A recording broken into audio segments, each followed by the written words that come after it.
আজকের আয়োজনে তোমাদের সাথে পাকা আম আর দুধ দিয়ে মজাদার একটি ডেজার্ট তোমাদের সাথে শেয়ার করছি। পাকা আম, দুধ আর পাউরুটি, তিনটে উপকরণ দিয়ে খুবই লোভনীয় একটি ডেজার্ট, খেতে কিন্তু দারুণ মজার।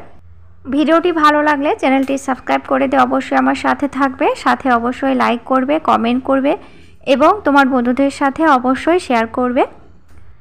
তো প্রথমে নিতে হবে পাউরুটি। এখানে স্লাইস পাউরুটি আছে, প্রত্যেকের ঘরে স্লাইস পাউরুটিগুলো থেকে যায়। তো যাই হোক, এই পাউরুটি দিয়ে আজকে ডেজার্টটি তোমাদের সাথে দেখাচ্ছি। পাউরুটির চারিদিকে যে শক্ত অংশ, পোড়া অংশগুলো আছে সেটা কেটে আমি বাদ দিচ্ছি। ভেতরে যে নরম সাদা অংশটা আছে সেটা দিয়ে আমি ডেজার্টটি তৈরি করব। তো বন্ধুরা, ভিডিওটি ভালো লাগলে চ্যানেলটি অবশ্যই সাবস্ক্রাইব করে দিয়ে আমার সাথে থাকবে। তো পাউরুটির চারিদিকে শক্ত অংশগুলো কেটে বাদ দিয়েছি। পাউরুটির ওপরে একটু ম্যাঙ্গো জেলি বা ম্যাঙ্গো জ্যাম যাই হোক একটু লাগিয়ে নিতে হবে। ঠিক এইভাবে একটু বেশি করে লাগাতে হবে, তাহলে খেতে বেশি ভালো হবে। তারপর স্লাইস করা আমের ফালি নিয়েছি কেটে, সেটা আমি এক টুকরো দিয়ে দিচ্ছি। আমের ফালি পাউরুটির ভেতরে রেখে এক সাইড করে এবার আমি রোল করে একটু জড়িয়ে নিচ্ছি। তো এইভাবে এক এক করে সব রোলগুলোই আমি তৈরি করে নিচ্ছি। প্রথমে পাউরুটির উপরে একটু ম্যাঙ্গো জ্যাম লাগিয়ে নেব, তারপর এক ফালি আমি টুকরো দেব, তারপর ঠিক এইভাবে রোল করে নেব। মাত্র 3টে উপকরণ দিয়ে খুব সুন্দরভাবে আর সহজভাবে কম সময়ের মধ্যে কিন্তু একটি ডেজার্ট রেসিপি তোমাদের সাথে শেয়ার করছি। তো বন্ধুরা, এক এক করে সব রোলগুলো বানিয়ে তোমাদের সাথে আবারও ফিরে আসছি।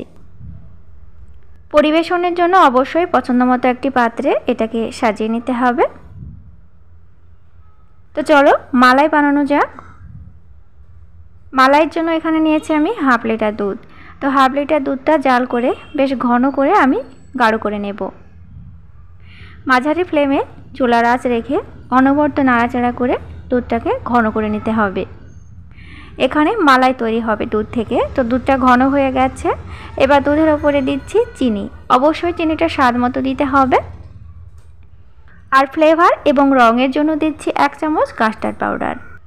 প্রথমেই দুধটা জাল করে গাঢ় করে নিয়েছি, তাই চিনি এবং কাস্টার্ড পাউডার দেওয়ার পর আর জাল করার কোনো প্রয়োজন নেই। 2-1 বলক তুললে কিন্তু মালাইটা পুরোপুরি তৈরি হয়ে যাবে।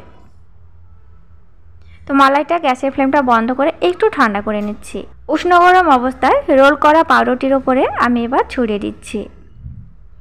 অবশ্যই মালাই কিন্তু একটু গাঢ় করে করতে হবে, তাহলে এই মালাই রোলগুলো খেতে বেশি ভালো হবে।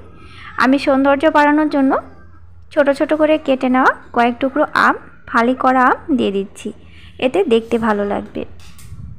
এই ডেজার্টটি পরিবেশনের জন্য পুরোপুরি তৈরি, তবে একটু ঠান্ডা খেতে চাইলে অবশ্যই আধা ঘন্টার জন্য ফ্রিজে রাখতে হবে। তো ভেতর থেকে কতটা জুসি হয়েছে আর খেতে কতটা সুন্দর হয়েছে তোমাদেরকে দেখাচ্ছি, দেখো। অসম্ভব মজাদার খেতে, অবশ্যই বাড়িতে একবার হলেও বানাবে। তো ভিডিওটি কেমন হয়েছে অবশ্যই আমাকে কমেন্ট করবে, আর ভালো লাগলে অবশ্যই চ্যানেলটি সাবস্ক্রাইব করে দিয়ে আমার সাথে থাকবে, সাথে অবশ্যই তোমার বন্ধুদের সাথে শেয়ার করবে। তো তোমাদের সাথে আবারও দেখা হচ্ছে পরের কোনো ভিডিওতে। ধন্যবাদ।